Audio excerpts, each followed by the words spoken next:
Hello everyone, अस्सलाम वालेकुम। कैसे हैं आप सब? I hope you all are doing well. Allah का शुक्र है, मैं भी बिल्कुल ठीक ठाक हूँ। और जहाँ से मैंने लास्ट व्लॉग को एंड किया था, वहीं से नेक्स्ट व्लॉग मैंने स्टार्ट कर दिया था। लास्ट व्लॉग जैसा कि ट्रैवल का था। अभी हम लोग घर पहुँचे ही थे। मैंने बताया था कि लैंडलॉर्ड जो थे वो हमारा वेट कर रहे थे, कीज़ लेनी थी।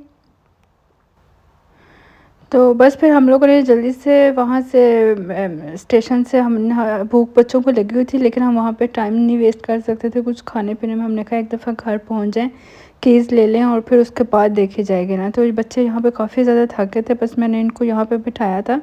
और वो जो लैंडलॉर्ड थे वो हमें सारा घर विज़िट करवा रहे थे कि किचन में क्या क्या यूटेंसिल्स हैं और सारा घर का सिस्टम वगैरह वो हमें बता रहे थे। तो डस्टबिन बैग्स कहाँ थ्रो करने हैं, एवरीथिंग ना।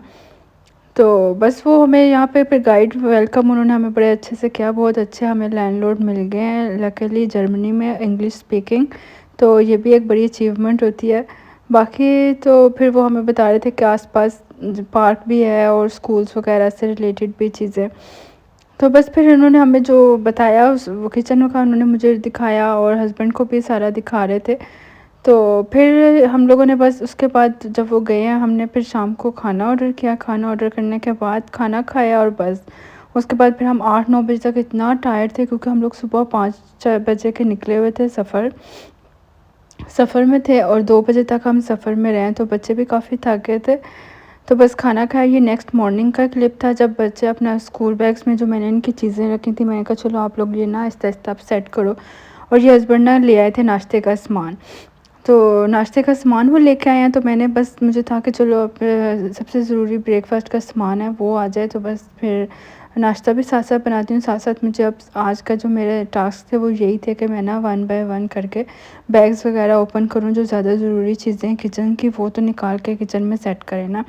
तो मुझे माशाल्लाह घर बहुत पसंद आया और बहुत ही प्यारा किचन था। हम लेडीज़ को ज़्यादा कंसर्न किचन से होता है, तो किचन माशाल्लाह बहुत ज़बरदस्त था। इसका काउंटर टॉप भी काफ़ी बड़ा था, काफ़ी खुला था। तो ये सबसे अच्छी बात होती है कि आपका काउंटर टॉप अच्छा और खुला होना, तो फिर आपको बड़ा इजी रहता है मैनेज करने में। और इसके अलावा इस घर में सबसे अच्छी बात वो ये थी कि यहाँ पे ना डे लाइट बहुत अच्छी आती थी, क्योंकि विंडोज़ वगैरह ना ये सेकंड फ्लोर पे है, तो विंडोज़ बहुत अच्छी ना डे लाइट आती है। तो अभी बस मैं किचन में भी देख रही थी क्या क्या चीज़ें पड़ी हैं क्या नहीं, तो बस उसके हिसाब से फिर हम लोग सेटिंग कर रहे थे। अलीज़ा भी मेरी हेल्प कर रही थी। अभी तो मुझे ना मैं ऐसे हो रहा था कि मैं मतलब किस कैबिनेट में मैं कौन सी चीज़ रख के मैं भूल जाती हूँ कि अच्छा मैंने कौन सी चीज़ कहाँ रखी थी। और फिर अभी ज़ाहिर बात है नया किचन है ना, तो आदत नहीं रहती कि कौन सी चीज़ कहाँ रखी है, तो वो जहन से निकल जाता है। तो बस फिर अभी हम लोग इसी तरह से रैंडमली मैं चीज़ें सेट कर रही थी। मुझे था कि चलो एक बार ब्रेकफास्ट हो जाए, उसके बाद फिर बाकी देखते हैं ना। और फिर यहाँ पे स्पून्स वगैरह थे, ये मैं चेक कर रही थी। और कुछ मेरे पास क्लीनिंग पाउडर थी। मुझे डिश वॉशर भी उन्होंने बताया था कि रखा हुआ है। और डिश सोप चाहिए था अभी बाहर रखने के लिए। बच्चे भी बस आसपास मेरे लगे हुए थे, साथ साथ थोड़ा बहुत वो भी हेल्प करवा रहे थे। बच्चों से ऐसा क्या हेल्प लेनी, लेकिन ये होता है कि चलो कोई छोटी मोटी चीज़ पकड़ा दें, रख दें, इतना ही काफ़ी होता है। चलें माशाल्लाह अपने न्यू घर में, न्यू किचन में और न्यू कंट्री में फ़र्स्ट ब्रेकफास्ट बनाते हैं। तो मैंने पहले एयर फ्रायर भी बैग से निकाल के रखा। मैं कहा ज़रा ये तो बाहर निकाल के रखे ना। और अपना टोस्टर भी मैंने बाहर निकाल लिया था। हम लोगों की जर्नी काफ़ी लंबी हो गई थी, बेल्जियम से हॉलैंड, हॉलैंड से फिर जर्मनी। तो इस सारे पीरियड में जो जो चीज़ें जो जो हम साथ ला सकते थे वो हमने पूरी ट्राई किया कि हम अपनी चीज़ें साथ ले जाएं, क्योंकि फिर वो वेस्ट करने फेंकने से बेहतर होता है। लेकिन फिर भी मतलब इस चीज़ में काफ़ी आपका पैसा भी लगता है, आपका मतलब कुछ चीज़ों का नुकसान भी होता है, कुछ चीज़ों का फ़ायदा भी होता है। ये सब तो फिर साथ चलता ही है। तो अभी बस मुझे था, मैंने कहा चलो मैं ऑमलेट बना लूँ, साथ स्लाइस है, साथ चाय वगैरह हो जाएगी। आटा भी हस्बैंड लेके आए थे। मैंने कहा नहीं अभी मेरा पराठे वगैरह बनाने का तो मूड नहीं है, अभी बस मैं बच्चों को ना ये लाइट सा ब्रेकफास्ट दे दूँ और उसके बाद एक दफ़ा घर की सेटिंग हो जाए, बैग्स में से सामान जो जो रखना है वो उस कैबिनेट्स वगैरह में सेट कर दें, फिर बाकी काम साथ साथ चलते रहेंगे। ये टोस्टर भी मुझे जब हमने एंड पे मुझे था कि आए इसको मैं अब कहाँ रखूँ, लेकिन शुक्र है बैग में इसकी भी जगह बन ही गई थी। तो मुझे अब इतना अच्छा लग रहा है ना कि शुक्र है हम इसे ले आए साथ ना। तो बस फिर ये ट्रैवल हो, फिर बाय ट्रेन आपने आना हो, फिर आपके पास सामान ज़्यादा हो जाए ना, फिर वो बड़ा टफ़ हो जाता है बच्चों के साथ, फिर इतना लगेज आप साथ हैंडल करना ना मुश्किल हो जाता है। तो बस आप फिर सफ़र में उतना ही सामान रख सकते हो जितना आपको ईज़ी रहे सफ़र में ना। तो बस मैं ये साथ-साथ अब नाश्ता बनाती हूँ, और यहाँ पे किचन में बर्तन थे, प्लेट्स वगैरह भी थी, बाउल्स भी थे काफ़ी, और ये भी एक सेट था बड़ा प्यारा कलरफुल सा। ये इसके छोटे बाउल हैं, बड़े बाउल भी थे साथ में ना। तो बर्तन थे, इतना ये नहीं कि बिल्कुल नहीं थे, प्लेट्स भी थी और कप भी थे, ग्लास भी वगैरह भी थे। बाकी फिर ये होता है कि जो चीज़ आपको खुद एक्स्ट्रा चाहिए हो तो वो आप साथ ले सकते हैं। तो वो तो फिर बंदा जब एक जगह रहता है, फिर कुछ ना कुछ जो भी चाहिए होता है इंसान साथ-साथ लेता रहता है। तो बस अभी मैं ऑमलेट बनाने लगी थी। बच्चे भी एक्साइटेड थे जर्मनी आने के लिए कि चलो अब हम लोग ना जर्मनी जा रहे हैं।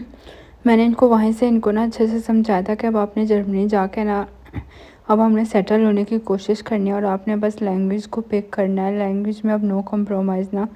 इन्होंने तो खैर माशाल्लाह उधर स्कूल में फ़्रेंच भी काफ़ी हद तक सीख ली थी 1 साल में। 1 साल लगता है बच्चों को लैंग्वेज, अगर वो रेगुलरली स्कूल जाते रहे ना तो वो तकरीबन 1 साल में बच्चे बिल्कुल बोलना और समझना शुरू कर देते हैं। यहाँ पे भी अब मिनिमम 1 ईयर तो रिक्वायर्ड होगा जर्मन सीखने के लिए, और मैंने भी घर में हमने वो ऐप वगैरह स्टार्ट किया है, और फिर ऐप से भी लैंग्वेज की लर्निंग मैंने भी स्टार्ट की, मेरे लिए भी बच्चों के लिए भी। तो जर्मन का आपको पता है कि यहाँ पे लैंग्वेज के बगैर बिल्कुल नहीं है आप सेटल हो सकते। यहाँ तो इनफैक्ट ऐसे है कि अगर आपने पाकिस्तान से वीज़ा भी अप्लाई करना है तो वहाँ से आपको लैंग्वेज का कोर्स करके आपको आना पड़ता है। तो हम लोग तो फिर चलो यहाँ आके सीखेंगे तो वो फिर भी ठीक है, बजाय कि अगर आपको ने वहाँ रह के कोर्स करना होता है पाकिस्तान से।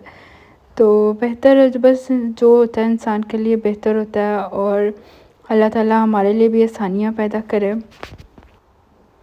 बाकी बस ये होता है हस्बैंड की जॉब के साथ जब जॉब स्विच हो जाए ना तो पूरी फैमिली पे इफ़ेक्ट पड़ता है, और फिर आपको नए सिरे से सेटल होना पड़ता है, और फिर नई जगह पे मूव होने के लिए फिर आपको एक तरह से ना सब कुछ नए तरीके से करना पड़ता है। और ये बर्लिन है भी काफ़ी बिग सिटी, ये तो जर्मनी का कैपिटल है ना, तो यहाँ पे सुना है पाकिस्तानी कम्युनिटी भी काफ़ी है, रेस्टोरेंट्स, मार्केट्स वगैरह वो सब कुछ है यहाँ पे ना। तो वो तो सब चलो बंदा जब एक जगह रहता है आहिस्ता-आहिस्ता सब एक्सप्लोर करेंगे कि यहाँ पे क्या-क्या है। लेकिन उस हिसाब से ये सिटी भी बहुत बड़ा है ना, क्योंकि ये जर्मनी का कैपिटल है इसी वजह से। तो अभी बस मैं बना रही थी ऑमलेट। ऑमलेट में हमेशा मैं थोड़ा-सा मिल्क ऐड करती हूँ, इससे ऑमलेट बहुत सॉफ्ट और फ्लफ़ी सा बनता है, खाने में भी मज़े का लगता है। अगर सिर्फ़ खाली अंडों के डालो ना वेजिटेबल्स डाल के तो वो बड़ा ड्राई-ड्राई बनता है, तो वो फिर इतना ना अच्छा नहीं लगता है। इस तरह से मिल्क ऐड करके ना इसकी वो थोड़ी वॉल्यूम भी इसमें आ जाता है, और थोड़ा ना फूला-फूला सा बड़ा सॉफ्ट और मज़े का लगता है, बच्चों को भी ऐसे ही पसंद है। फिर मैं उनको इस तरह सैंडविच वगैरह बना के दे दूँ ना तो वो शौक़ से खा लेते हैं। बाकी ये क्या मैंने ना ये टी बैग्स जो थे ये मैं लेके आई थी साथ, मैंने कहा ये मैं यहीं से ले जाती हूँ।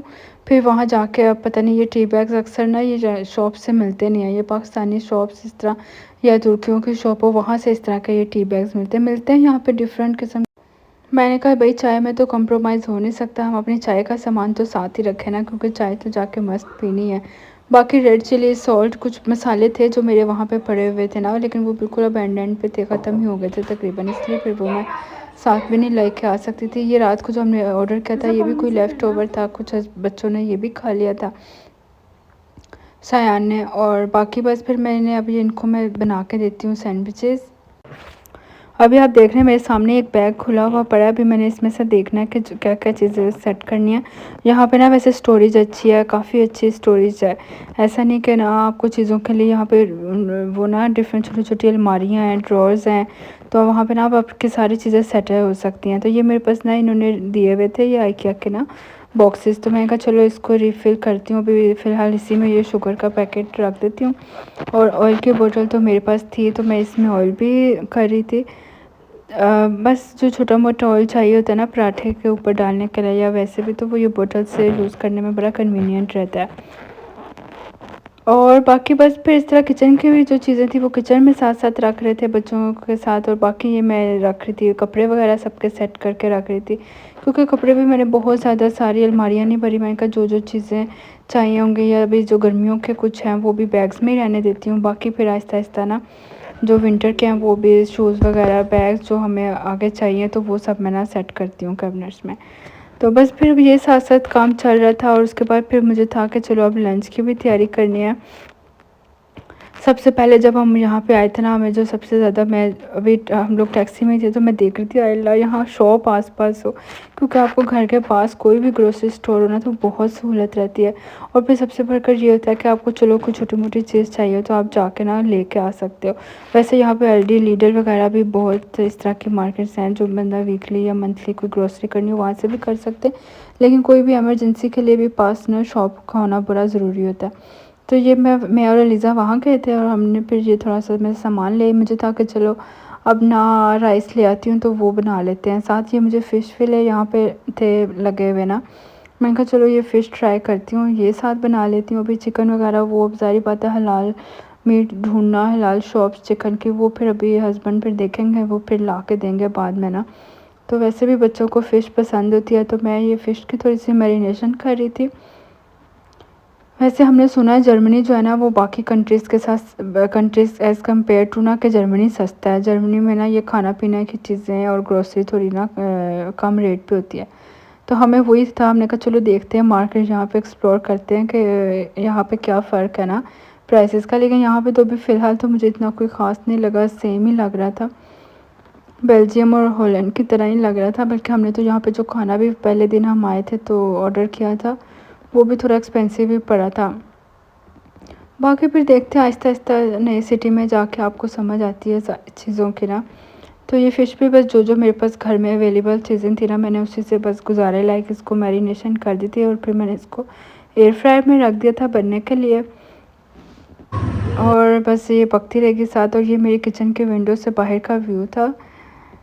तो बस मैंने भी फिर कुकिंग करते हुए विंडोज़ वगैरह मैं ना ओपन कर देती हूँ, अच्छा रहता है। तो ये बस ना फिर हमने अपना लंच एंजॉय किया और हस्बैंड ने कहीं जाना था किसी काम से और फिर मैंने कहा चलो अब शाम की चाय पीते हैं, अपने दिन का एंड करें और फर्स्ट मतलब इवनिंग टी भी पिए न्यू घर में, इसको एंजॉय करें। बस आज की वीडियो थी मेरी यहीं तक। व्लॉग अच्छा लगा हो तो लाइक कर दें। नेक्स्ट वीडियो तक टेक केयर, अल्लाह हाफ़िज़, गुड बाय।